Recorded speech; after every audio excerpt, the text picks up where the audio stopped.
This is the OTB Television Network, a service of Capital District Off-Track Betting.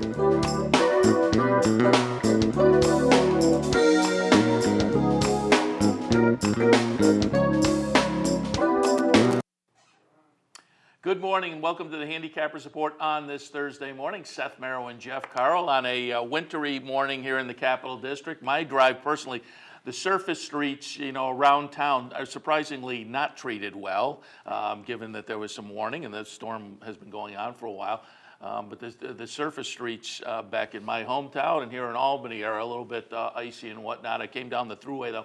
Thruway was pretty much up to speed. I mean, obviously you have to pay attention a little bit. Now things have stopped, so I would assume the surface streets will start to clear up soon. But as I say, my drive in from the west down the thruway wasn't too bad. Coming down from your direction, Saratoga, sounds like it was a little slower. It was quite slow. It took me over about an hour and 15 minutes to get here, but we didn't get as much snow as I anticipated. No. I live on the south side of Saratoga Lake. We got about 3 inches of snow, but ice before that, so it made it a little bit difficult. I didn't see any accidents on the way down. No, I didn't either. It was just a really slow go this morning, all the way through Clifton Park to the Twin Bridges, but I'm here.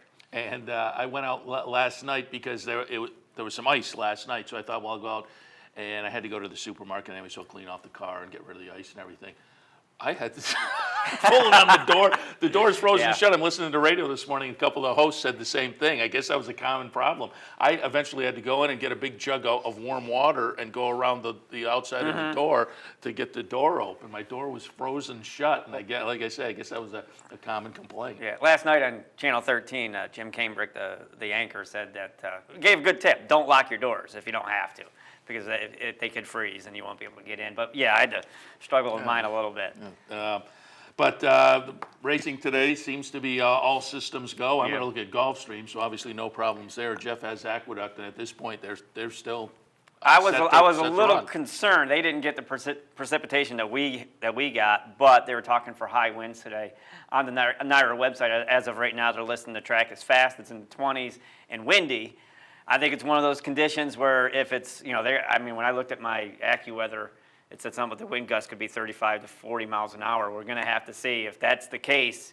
I would be surprised if they get through the car. And you've said it before, as a former jockey, one of your worst conditions was it is wind. Because horses start getting, believe it or not, a 1,000-pound animal, they are airborne for a split second. They start getting blown all over the place. And it's like driving a car without a steering wheel. So hopefully it's not that bad. They'll get through the car today. All right, and let's touch on yesterday a little bit, because there was a race that we were all looking at, the 8th at Gulfstream yesterday. I was in doing the Handicappers Report. It was the return of Honor Code, his 3-year-old debut, short 5-horse field. And I said when I handicapped, I put Honor Code on top, but I said if you're playing those horizontal bets, if you're playing the Rainbow Six, you had to go too deep and put Social Inclusion in on that horse being what looked like the lone speed from the rail off of the career debut, the nice win there and the nice workouts since.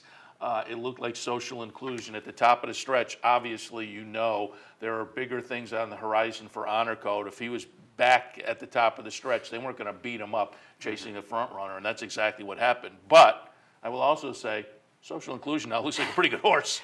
It's pretty good. I was a track record he set yesterday. Yes, the track is fast. We talked about how fast Game On Dude ran in the Santa Anita Handicap, and I says, when tracks are fast, Game On Dude is a multiple Grade 1 winner. Almost, I think he's won an Eclipse Award. I'm not sure if he has or not, and this horse yesterday, that was his second career start. So that's a little bit of a wow factor there, and it was his first time around 2 turns. Now, to me, Seth, is what do you do with Social Inclusion now? I mean, obviously, he is Triple Crown nominated. Obviously, everybody loves him in the Derby, but does this horse have the experience? It's a second start yesterday. He's run both his starts in blinkers, which kind of indicates to me that maybe this horse isn't all that comfortable with other horses around him. He's gone to the lead in both his races. He's never been eyeballed. So to me, that's going to be a huge litmus test. And where does he get that? I mean, does he come back in short fashion and run the Florida Derby? Does he run somewhere else? And even if he just runs off and wins again, I mean, not having a horse eyeball you, when they load you in that starting gate, the Kentucky Derby, and there's 20 horses, somebody's probably going to eyeball you. So, I mean, he's obviously a wonderfully talented horse. Even Chug McGay, the trainer, Honor Code, after the race that he said that horse is a freak. He said that is a special horse to be able to do that. So I think it's going to be very interesting to see where they go. Are they going to push him toward the Derby?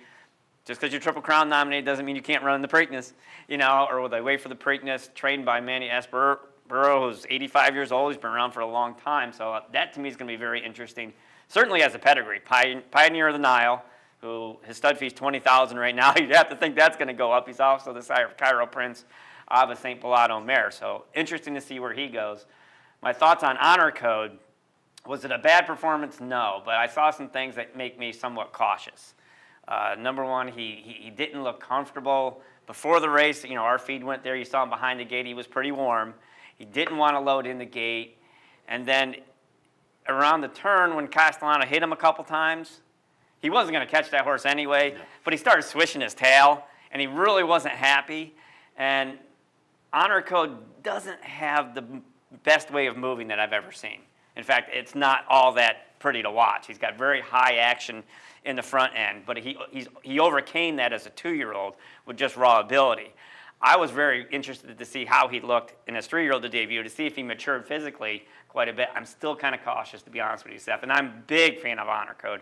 I saw Honor Code months before he even ran. But I am concerned with the fact that he does not have a pretty way of moving. He didn't look comfortable yesterday before the race, loading in the gate, and even when Castellano hit him a couple times, you could see his tail swish. He didn't look happy, so I'm still cautious about his future. It was interesting too, and I will say, you mentioned McGahee. He said he wasn't, he ran into a freak, wasn't disappointed in the race. They're now talking either Florida Derby or, according to the Racing Form follow-up article, more likely the Wood Memorial. As far as social inclusion, his connections said everything's on the table, and when they ask for Florida Derby, Manny says, I'm not going to say right now. So with a horse like that, you got a very talented 3-year-old at this time of the year. The temptation is there, but it will be interesting to see where they go. But I was going to say, you mentioned Castellano, and it was funny, before we went on the air, you were talking as a former trainer. You said, you think you want the hot jock, but as you mentioned, do you want the guy that's 4 for 4 on the day going into the next race? You really don't. Yeah, you don't want him that hot. Because eventually, law of averages, you're not going to win every single time you go out there. And not that Javier did anything wrong. He certainly did not. Oh, no. In fact, he recognized... It just set up completely. Yeah, and he recognized that horse was getting away from up the backstretch, and he tried to make a move toward him, but, he was going to be second regardless. He made a move very early, probably entering the backstretch. Honor Code starts to make a move up, and Castellano could see how the cards were falling at that point. Yeah. But this horse was just too good yesterday. Yeah, and like I said, what you do with social inclusion, I don't know, because like I said, blinkers both times that he's ran makes me think that maybe he's not overly comfortable with horses around him. And if he winds up in the Derby is shaping up right now to have a lot of speed. Yeah. Over the weekend, we saw California Chrome go to the front. We saw Ring Weekend go to the front. And so at this point, there are some serious speed horses that look like they're you talk about bucking direction. trends. This horse broke his maiden on February 22nd in his first start. So that's an awful lot of experience to try to garner from now until Kentucky Derby Day. But as you say, Preakness is sitting out there to be taken as well. Sure, and it makes you wonder if they're going to bypass the Derby and wait for the Preakness, or if they just believe he's that. And I'm inclined to believe they're going to push for the Derby. Yeah, again. And I'm also inclined to believe if Honor Code doesn't run well in his next start, he will not run in the Derby. He will not. Yeah, he'll be interesting to see now, too, because, again, it wasn't a bad performance. He was well beaten. What was the margin? The margin was 10, so he was well beaten. And the betting was also interesting in this race. And I talked about this a little bit yesterday with Anthony Mormino. He said, what do you think Honor Code will go off at? I said, it's going to be interesting. Because, as I said when I handicapped, I thought social inclusion on the setup with the speed, you had to put that one into your horizontals. I said the betting public, I'm sure, is going to see exactly what I see. I want to know what they're going to do and jump in. Early on, Honor Code was about 1-9. The social inclusion was maybe 7-2, and the other 3 were ballooned up there. A couple of them were 99-1 for a long time. But by the time they went off, Honor Code 1-2. Social inclusion was only 7-5. And then we're all set, went 8-1, and then the other two were up at over 50-1. So the betting public looked at social inclusion and again saw exactly the same scenario that I was talking about on the Handicappers Report yesterday, and that's how it played out. And again, honor code well beaten, but as you say, at the top of the stretch, he knew that he wasn't going to get Sure, there. I mean, so first start back, and this is not the race they're pointing for. I think they got the foundation race they wanted to into him. Now we'll have to see how he moves on. Like I said, my caution with honor code is he does not have a pretty way of going. If I had to make a guess, I would say this horse is not going to have a very lengthy career. Does it mean he can't move forward and be a factor in the Triple Crown races? No, but I don't think you're going to see this horse probably no more than 10 races in his career. He just has such high action, and he's overcoming that with raw ability. But eventually that's going to catch up to you. All right. We will shift our attention now to the handicapping side. And again, I did Gulfstream yesterday. I think I had 3 winners on top, but I had a couple of reverse exact. Some of my B horses were getting. And I hit 5 to 6 in the Rainbow Six yesterday. And this was the worst kind of a situation. It was the last race I lost. I had 3 horses live into that last race with a field of 8, and I just couldn't get. This Rainbow Six is starting to crush me, Jeff. Well, maybe you'll hit it, Seth. Maybe you'll hit it. Maybe today's your day. The opener at Gulfstream Park is 6 furlongs. It is a claiming event. For 4 and up, the claiming price is $8,000. This one's kind of a quirky race with some horses that you go back 2 or 3 starts, they're pretty good. They'll have to rebound a little bit, but then you have some jockeys in here that are, I couldn't rely on too much on horses that otherwise looked okay. It was just a race where I was a little bit, went in a few different directions, but I wound up 5, 2, 1, and 3. The number 5 in here is P.L. Henry. This one, as opposed to some of these, as I say, you look at some of these, their last race wasn't that good, but prior was okay, or maybe the last race was okay, but that was a little bit of an aberration. This one, on the other hand, has some consistency over the last couple of starts since arriving down here in Florida. 1, 2 starts back for $6,250. Bounced up to this level, this 8,000 level last time. Ran an okay 4th. Gets Paco Lopez on board today, but again, just seems to be in fairly consistent form as opposed to some of the rest of these. And with Lopez on board, I think I have a jockey I can trust as compared to some of the other horses that interest me in here. So, some decent connections and some recent form. We'll put P.L. Henry on top, not with a whole lot of confidence. Number 2, Smart Humor in the 2nd spot. This is one of those that last time out, lifetime best buyer figure. From the prior race, the buyer figure went up 24 points. So was that an aberration? This horse, obviously, class-wise, is making a fairly significant jump up. I mean, last time was $6,250, but it was a calendar condition. So it's a conditional $6,200. Bumps up to an open 8 today. That to me is a fairly significant move. Again, though, off of that last start, this horse is able to repeat that. Should be up in the hunt. And then if I'm lying, I'm dying. Just seems to fit off of the latest effort. Again, the buyer figure's moving in the right direction. So off of the most recent numbers, this horse seems to have, again, some consistency in that it's moving in the right direction. Class-wise, ran at this level 2 starts back and didn't show much, but that was on a sloppy sealed track. As I say, this is a very, very quirky race. Not much of anything will surprise me in here, but I went 5, 2, 1, and 3. Race number 2 at Gulfstream Park is another $8,000 claiming event going 6 furlongs, and this one is for fillies and mares 4 and up. 5, 3, 2, and 4. The number 5 is Starship Serena. Just on the class relief, and it's the last couple of starts, not that inspiring since arriving down here at Gulfstream off of a little bit of a late summer, early fall layoff, a couple of starts November and December. That number-wise showed improvement from 2 starts to last time.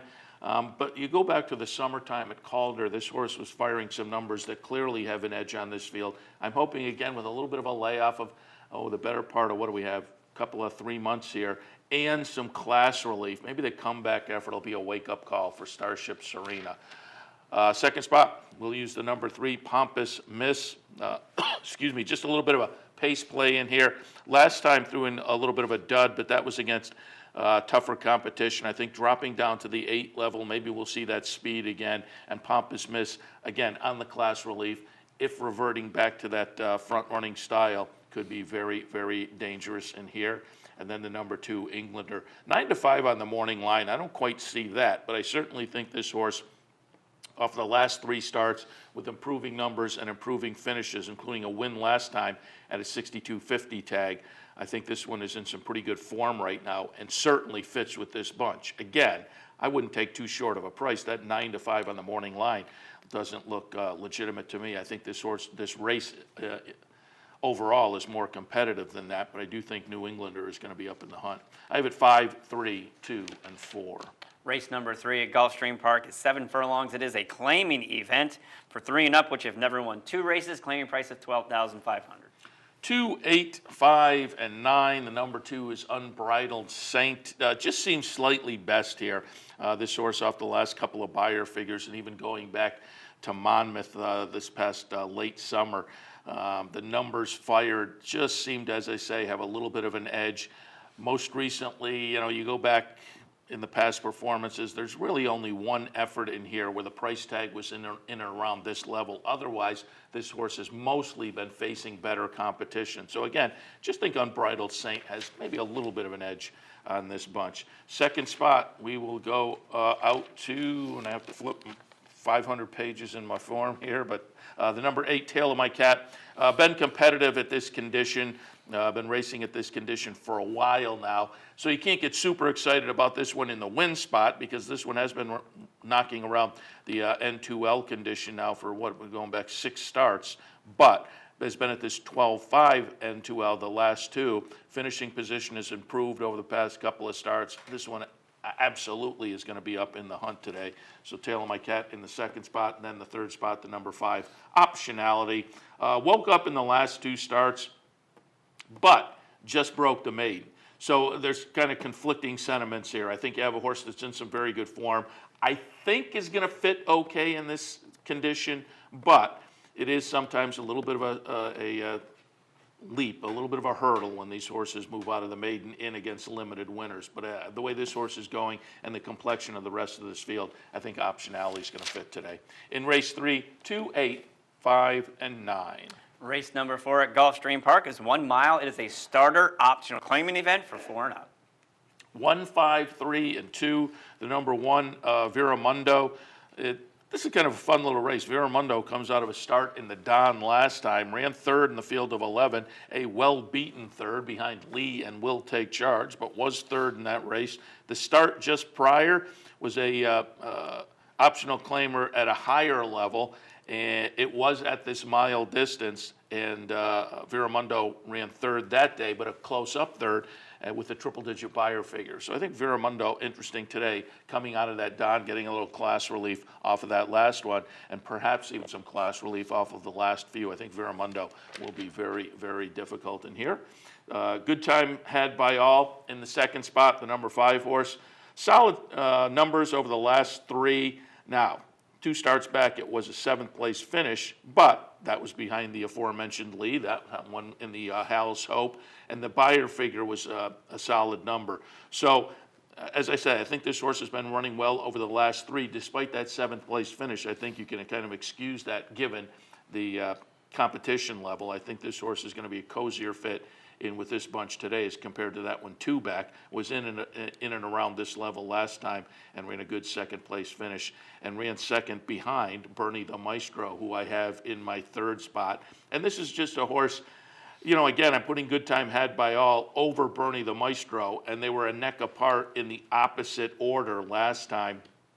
But I just think Bernie the Maestro is one of those horses a little bit difficult to pinpoint over the last 3 starts. The first couple of starts at this Gulfstream meet weren't much and then kind of fired last time.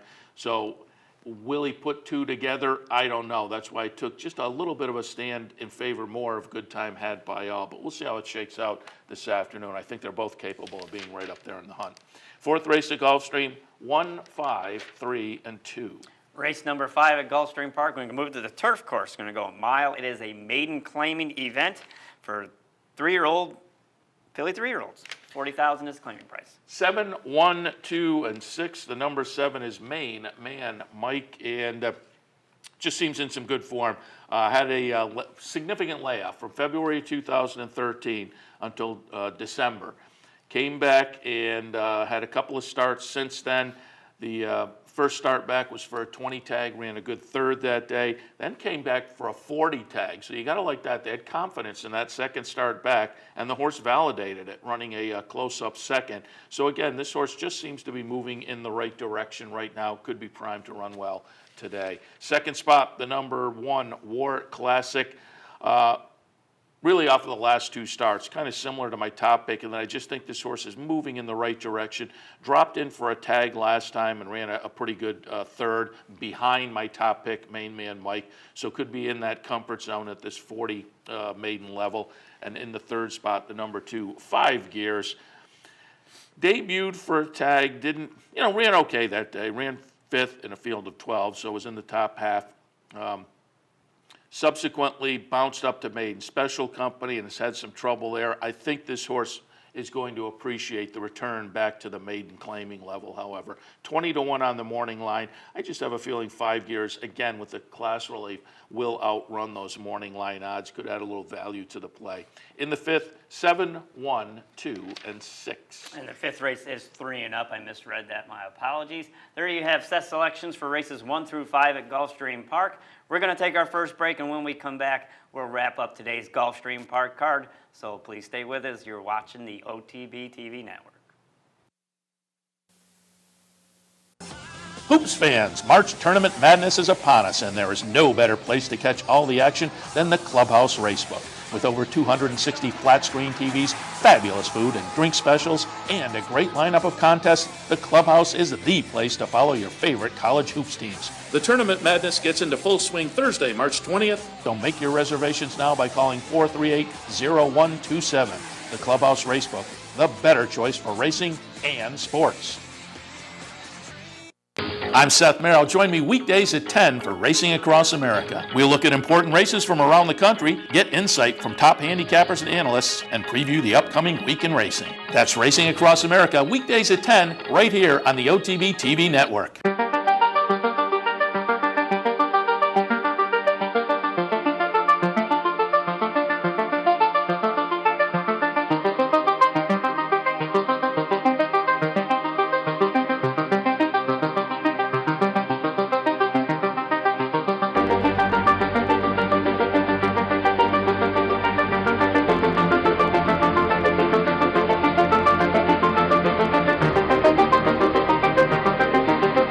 Upstate New York, no one provides bettors with more wagering options than Capital OTB.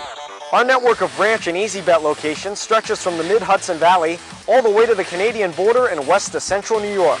So whether you need to place a bet, fund your Capital Bets account, or watch the next big race, all the action is just around the corner. A full list of our branch and easy bet locations can be found online at capitalotb.com.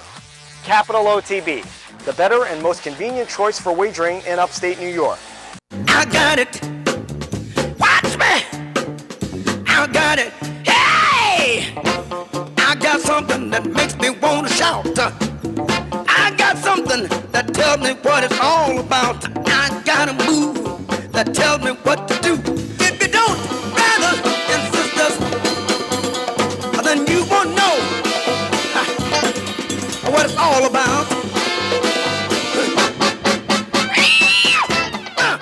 Hey race fans, head down to the all-new Clubhouse Racebook. With live horse racing on more than 250 flat-screen TVs, state-of-the-art wagering terminals, and amazing Vegas-style atmosphere. The Clubhouse Racebook, 711 Central Avenue, Albany. Welcome back to the Handicappers Report. Thank you for joining us on this Thursday morning. Before the break, Seth gave you his selections for races 1 through 5 at Gulfstream Park. Let's move along to race number 6. It's on the turf course. It's a mile and a 16th. It is a claiming event. Fillies and mares 4 and up. Claiming price is $16,000. 4, 3, 5, and 8. The number 4 is Jesse Can Mambo. This is one where I'm taking a little bit of a shot because I think on the talent and the numbers, this one maybe has to step it up just a little bit. but I'm putting confidence in Mike Maker. He's a good first off the claim trainer. They did claim this horse last time for 12.5, bouncing up half a step up the claiming ladder to 16 today.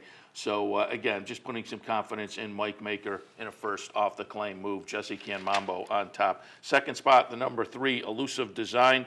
Has some improving numbers and finds some class relief in here, so this might prove to be the main danger. This horse, again, you look over the last 4 starts, Beyer figures moving in the right direction, and last time out was up at a 25B. Prior to that, claimed for a 20B, moves down to a 16B today. So again, on the improving numbers and the class relief for Frank Calabrese and Gamaliel Vasquez, we'll use Elusive Design. And then in the third spot, the number 5, Grand Sabana. Won at $16,000 3 starts back. Since then has been a little bit ambitiously placed and hasn't lived up to that ambition. But again, moving back down to the 16 level, I think this horse is eligible to get a little bit of a revival today.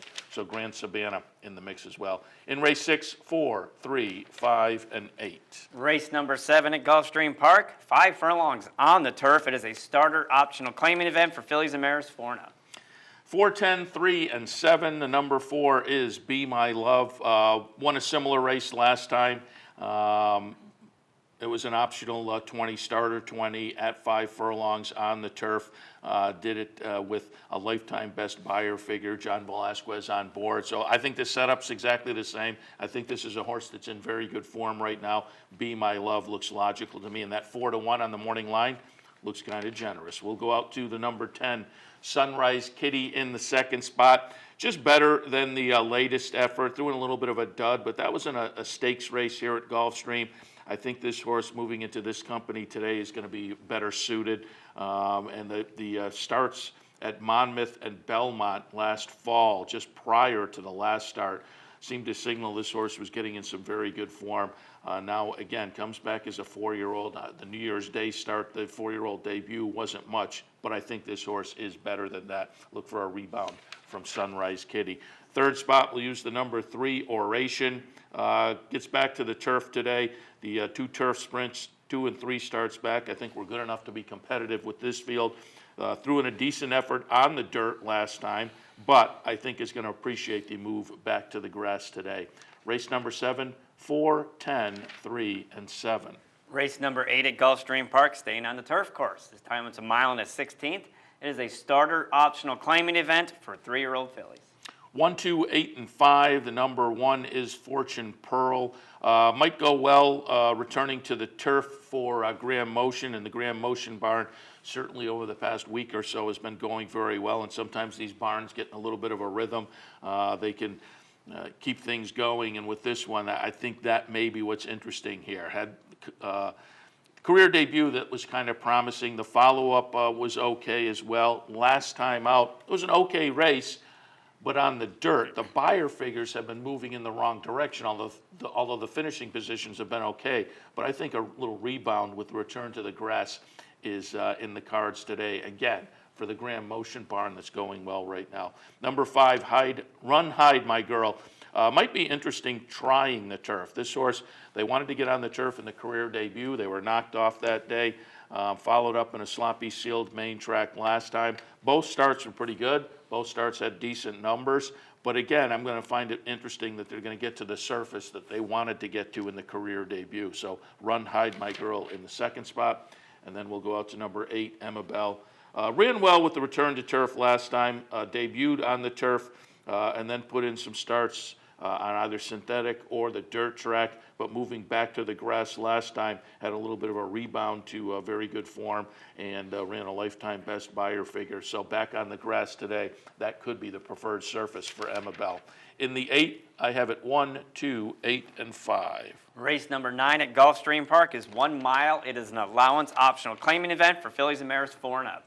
3, 1, 2, and 8. The number 3 is Awesome Vow.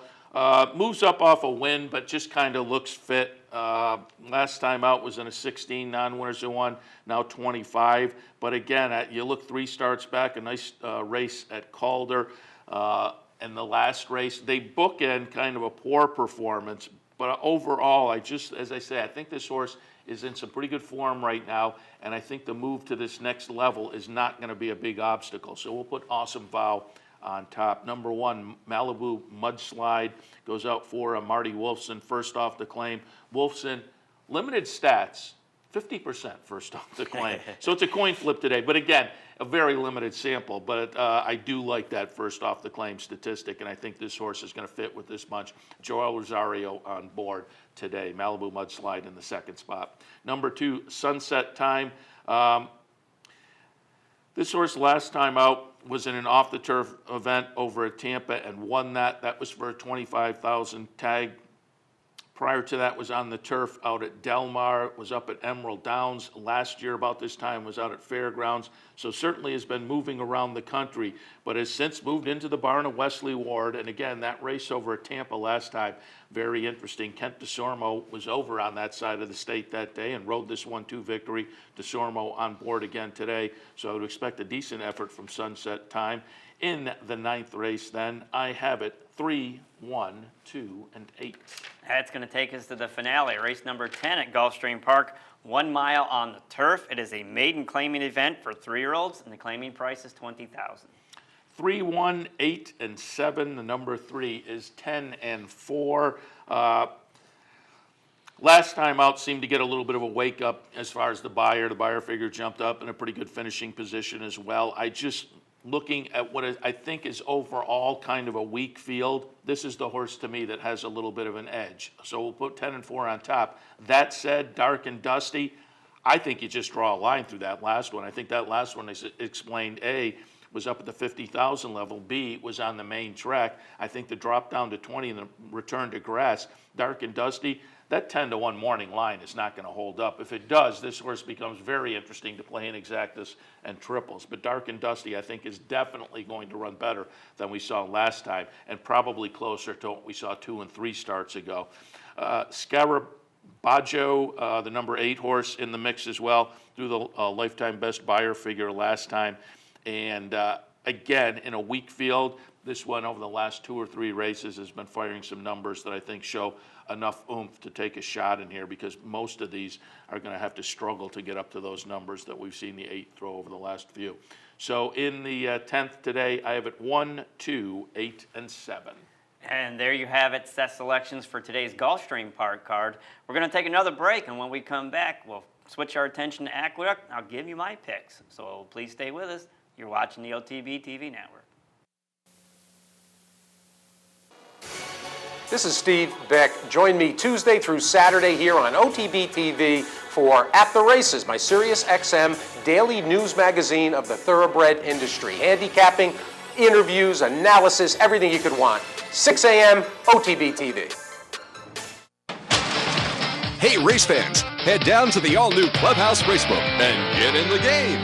With live horse racing on more than 250 flat-screen TVs, state-of-the-art wagering terminals, fantastic food and drinks, an amazing Vegas-style atmosphere with seating for nearly 900 of your closest friends. Conveniently located at 711 Central Avenue, right off Exit 5 of I-90 in Albany, the Clubhouse Racebook is the better choice. Each morning on the OTB TV network, you get the very best in horse racing programming. Weekdays begin with the Handicappers Report, where professional handicappers share their selections and analysis of the day's racing. Followed by Racing Across America, a daily conversation with racing personalities from around the country. Saturdays include Down the Stretch, where Mark Casano speaks with the biggest names in racing. And Sunday mornings, it's Loose on the Lead, where Steve Bick and I offer news and a unique lineup of weekly guests. All here on the OTB TV network. Wagering at CapitalOTBBet.com is as easy as 1, 2, 3. 1. Capital Bet TV, the fastest and easiest online wagering experience where you can monitor 5 different tracks simultaneously. 2. Capital Bet Express. Its straightforward program layout and interactive handicapping information lets you build your wager quickly and efficiently. And 3. Capital Bet Pro, designed especially for the professional horse player. CapitalOTBBet.com. Log on today. Missed one of our TV shows? No worries. Now you can catch all your favorite programs online. Simply log on to CapitalOTB.com and click on the YouTube link at the bottom of the homepage. And look for our new podcast coming soon. CapitalOTB.com. Log on today. Welcome back to the Handicappers Report on this Thursday morning. Seth Merrow and Jeff Carl. I just wrapped up a look at Gulfstream Park. We'll now shift our attention to Aqueduct for this afternoon. Their opener today is a state-bred claimer. These are 3-year-old fillies going for 16,000 tags. The trip, 6 furlongs. And the track is listed as fast at Aqueduct today. I was doing some meteorology during the breaks. According to Weather Channel, their gusting winds could be over 40 miles an hour. According to AccuWeather, right now they're at 24. We said at the top of the show, I think that to me is going to be a determining factor, whether or not they get through today's cards. I know they're going to give it their best effort, but if you got gusty winds of over 40 miles an hour, it can be pretty difficult, but as of right now, it is a go. So in the opener, I'm going to go 5-4 with a 1 entry here. The number 5, Lemmy Rock. This daughter of Bustin' Stones has speed from the outside. She's dropping down from the $40,000 starter level. She broke her maiden for state bred $35,000 before that, and I just think she has enough going for her. She's running for $16,000 today. Let's put her in the top spot. A little bit of speed from the outside. Should be able to get nice position for jockey Jose Ortiz, and Lemmy Rock, I think, will get it done in the opener today at Aqueduct. For a second, I went with the number 4, Please No Emails.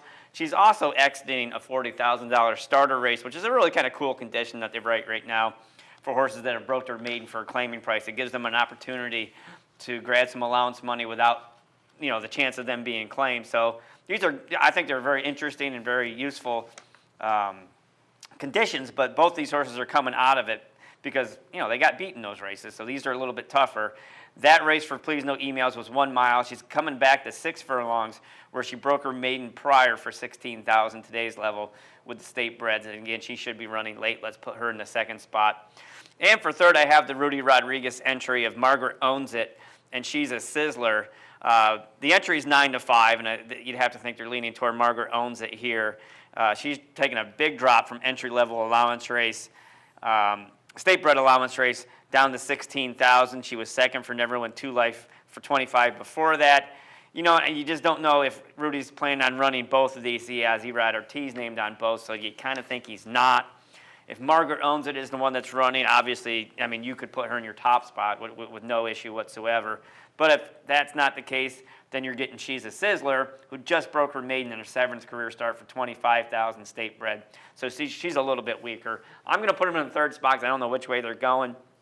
5-4-1 entry in the Aqueduct opener. Race number 2 at Aqueduct this afternoon, a state-bred maiden claimer, $25,000 tags. These are 3-year-olds and up. They will go 6 furlongs.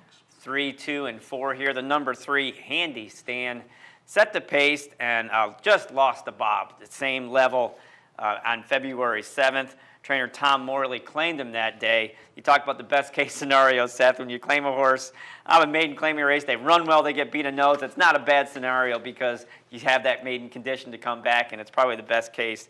And I think Handy Stan should be able to get through the maiden ranks today for new trainer Tom Morley.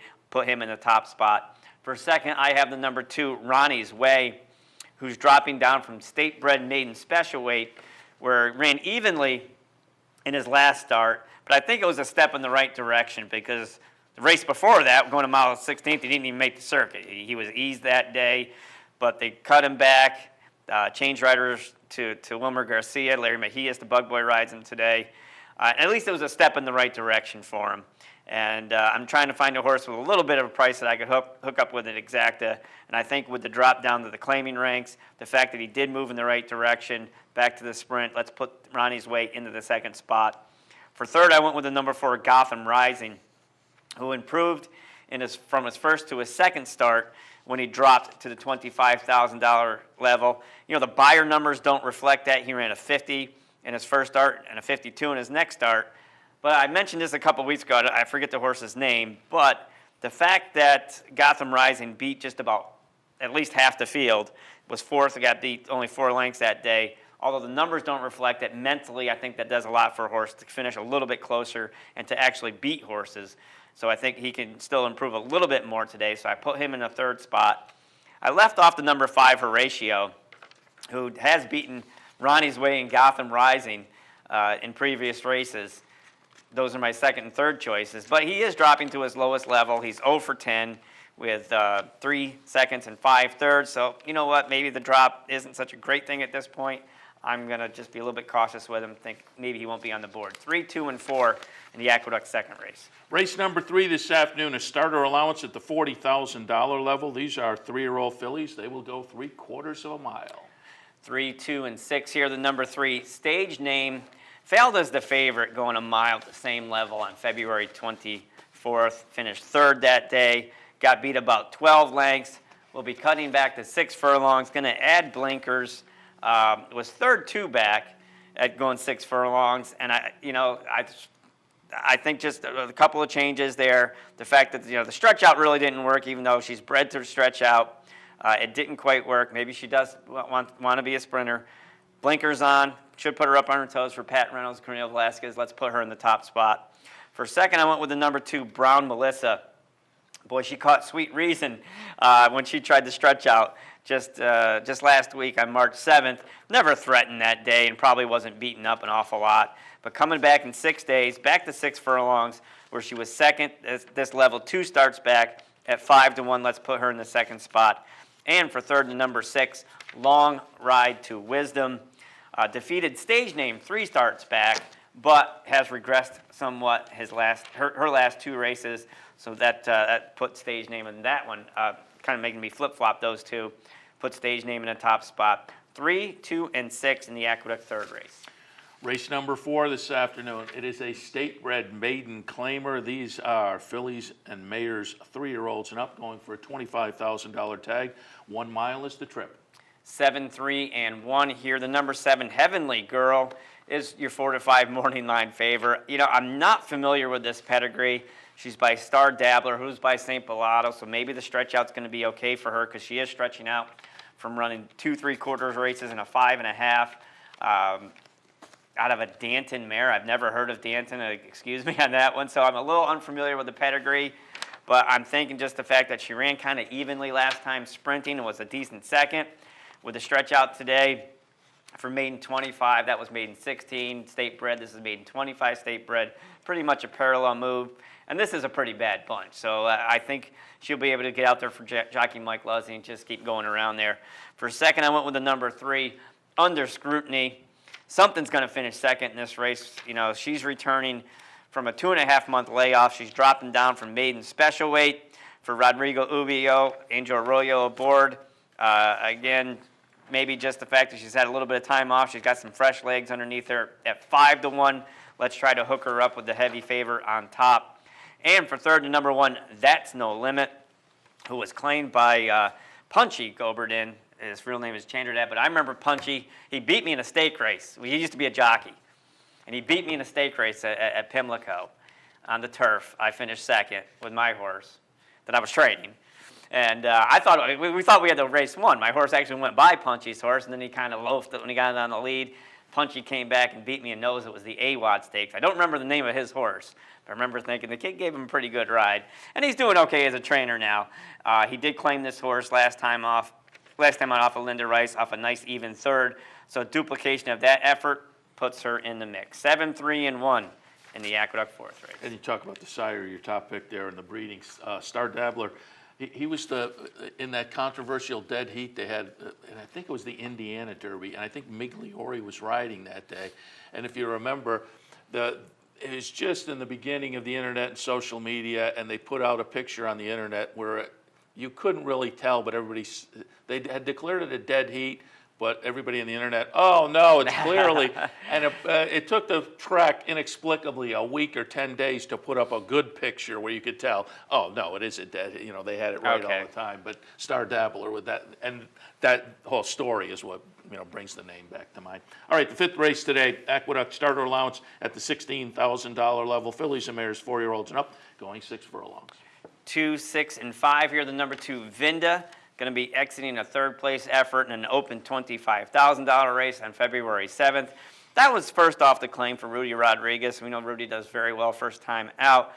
But, maybe the second time will be even better. If you look at her running line, it says at Bullway out bumped 3 times. She was the one that was doing the bumping, and I don't think it really affected the order of finish. I don't think she would have caught the top 2 that day. In fact, the horse that she was kind of bowling out of her way finished behind her regardless. But I think Rudy will build off of that race. And at 4-1, I'm going to put Vinda into the top spot. For second, I have the number 6, Haldane, who should be rolling late. I'm really thinking that, this filly does should be running late, but I'm thinking Vinda will get the jump on her early. And this filly should, coming out of a real nice third in a $50,000 starter race. Before that, she won her $16,000, never won 3 life. So I think she'll be running late, but I think Vinda's going to get the jump on her. And for third, I have the number 5, Insolvent, who has plenty of speed, but she generally fades more often than not. In fact, she faded badly in her last race on February 17th in a $16,000 starter race. I think her speed will be enough to carry her into the third spot, but I think she sets it up very nicely for my top 2. Vinda gets first jump, Haldane gets second jump on her, and Insolvent hangs on for third. 2, 6, and 5 in the Aqueduct 5th race. All right, we'll take our last break for the hour. When we come back, we'll continue our look at Aqueduct. Stay tuned. Hoops fans, March Tournament Madness is upon us, and there is no better place to catch all the action than the Clubhouse Racebook. With over 260 flat-screen TVs, fabulous food and drink specials, and a great lineup of contests, the Clubhouse is the place to follow your favorite college hoops teams. The Tournament Madness gets into full swing Thursday, March 20th. Don't make your reservations now by calling 438-0127. The Clubhouse Racebook, the better choice for racing and sports. I'm Steve Beck. And I'm Seth Merrill. Together, we're loose on the lead on Capital OTB, Sundays at 10 a.m. Why should they watch, Seth? Sit down on Sunday, have a bagel, get some great racing conversation. Cream cheese only, no jelly. Sundays, 10 a.m., loose on the lead, Capital OTB. Using CapitalOTBBet.com is as easy as 1, 2, 3. 1. Simply log on with your username and password from the homepage. 2. Fund your Capital OTB account through our Easy Money, Green Dot, or Visa MasterCard options. And 3. Place your bet on one of our 3 easy-to-navigate wagering platforms, Capital Bet TV, Capital Bet Express, or Capital Bet Pro. CapitalOTBBet.com. Log on today. Here in upstate New York, no one provides bettors with more wagering options than Capital OTB. Our network of branch and easy bet locations stretches from the mid-Hudson Valley all the way to the Canadian border and west to central New York. So whether you need to place a bet, fund your Capital Bets account, or watch the next big race, all the action is just around the corner. A full list of our branch and easy bet locations can be found online at CapitalOTB.com. Capital OTB, the better and most convenient choice for wagering in upstate New York. Funding your Capital OTB bet account is as easy as 1, 2, 3. 1. Easy Money. Clearly the fastest and easiest method of depositing funds into your account. Make deposits or withdrawals in just minutes. 2. Green Dot Money Pack. Gives you instant access to your funds. Green Dot Money Packs are available at thousands of retailers nationwide. And 3. MasterCard Visa. Simply click on the link from the funding page, enter your account information, and fund your account. CapitalOTBBet.com. Log on today.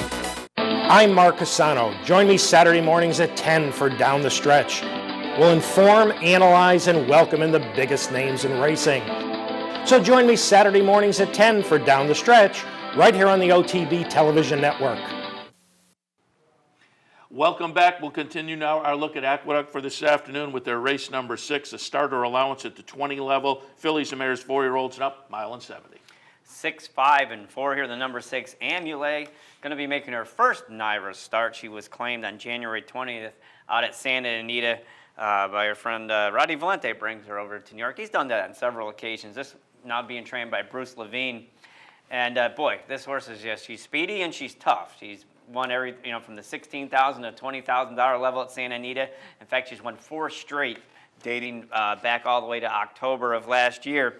So, sometimes I'd like to see horses, especially coming from other jurisdictions, get a race over this inner track. But you know what? She's got so much speed. She's been consistent. Her last 4 starts, I have to respect that. I'm going to put Amule at 3-1 in the top spot. For second, I'm going to go with the number 5, Prize Taker, who's going to be exiting a New York bred entry-level allowance. And, sheds blinkers, which, she's had them on in every start on her page. And this isn't a horse who seems like she relaxes fine, doesn't seem like she gets rank at all in her races. Why the remover of blinkers, I'm not exactly sure. But she's trained by Charlie Baker, who certainly knows what he's doing.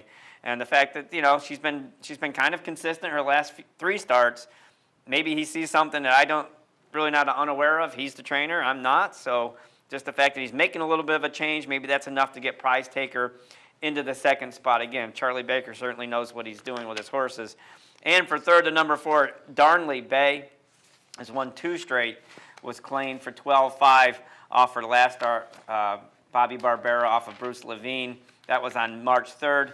Good thing about it is Manny Franco stays aboard. 6, 5, and 4 in the Aqueduct 6th race.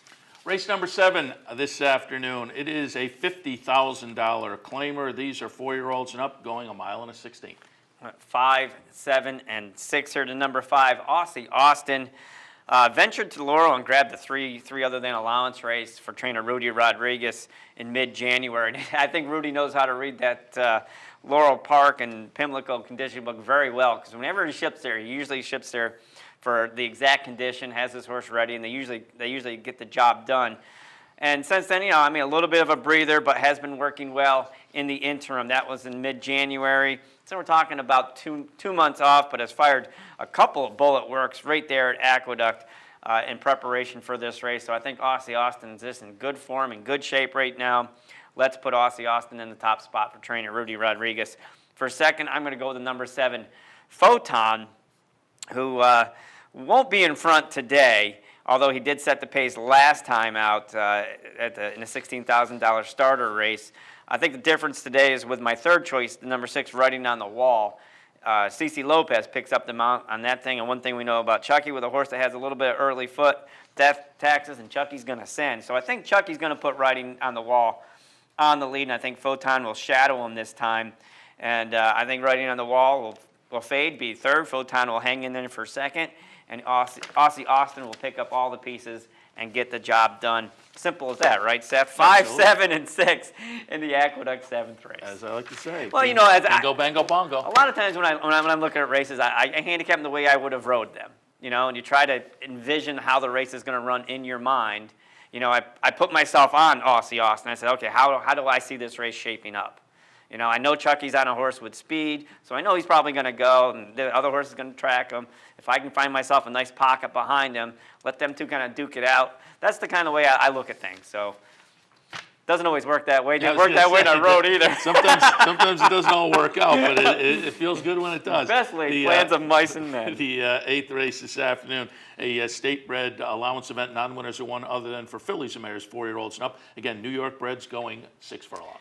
3, 6, and 7 here, and it's a 7-horse field, and it only looks like there's 3 horses in here that are gonna figure to be in the mix. So no big surprises here. I went with the number 3, Spin It to Win It.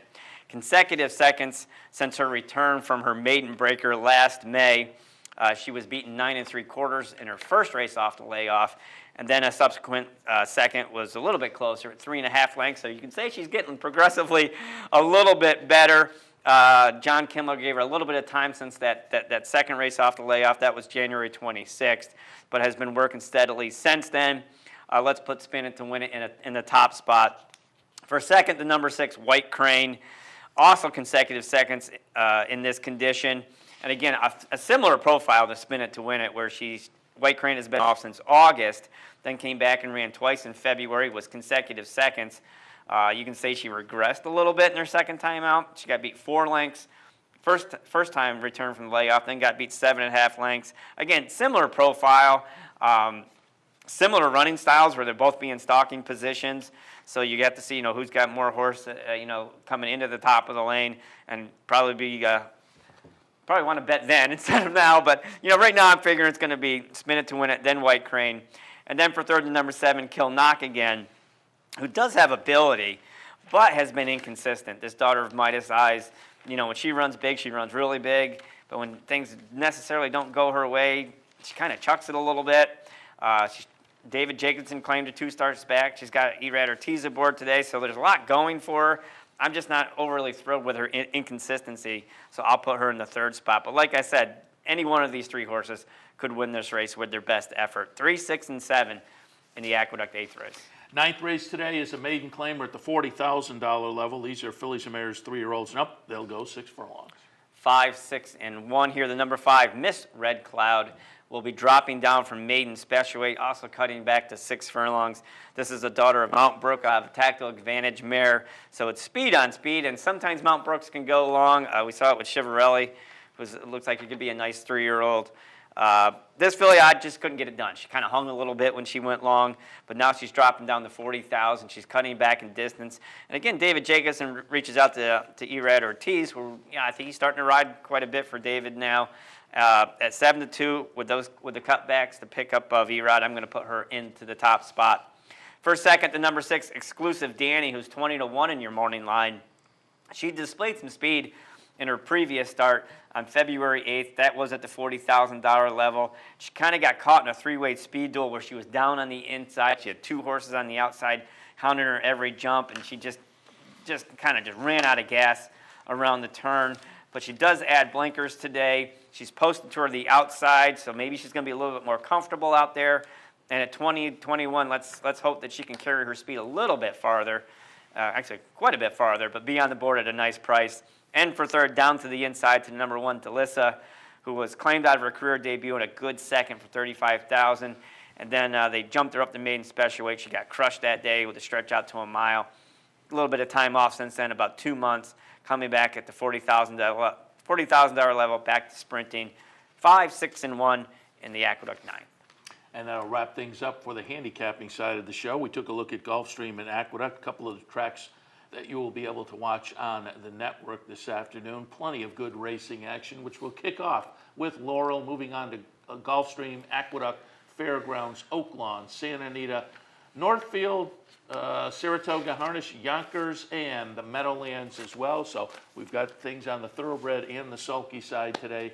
Something for everyone. Don't forget, hop on over to capitalotb.com if you didn't get our selections. Right-hand side of the page is the Handicappers Report link. You can also find out all the promotions and events that are coming up at Capital OTB in the month of March. And don't forget, Bet 50, Get 50 does continue throughout this month. If you're not a Capital Bets account holder at this point, sign up during the month of March. First $50 you bet in before the end of the month, Capital OTB puts in another $50 into your account. So some free money there, and also being a Capital Bets account holder allows you to log on to capitalotbbet.com, our state-of-the-art wagering platform. All right, that'll wrap things up for the Handicappers Report for a Thursday morning. Seth Merrow and Jeff Carl, hopefully we gave you some good information, so enjoy the races this afternoon. Stay tuned. Up next, Racing Across America.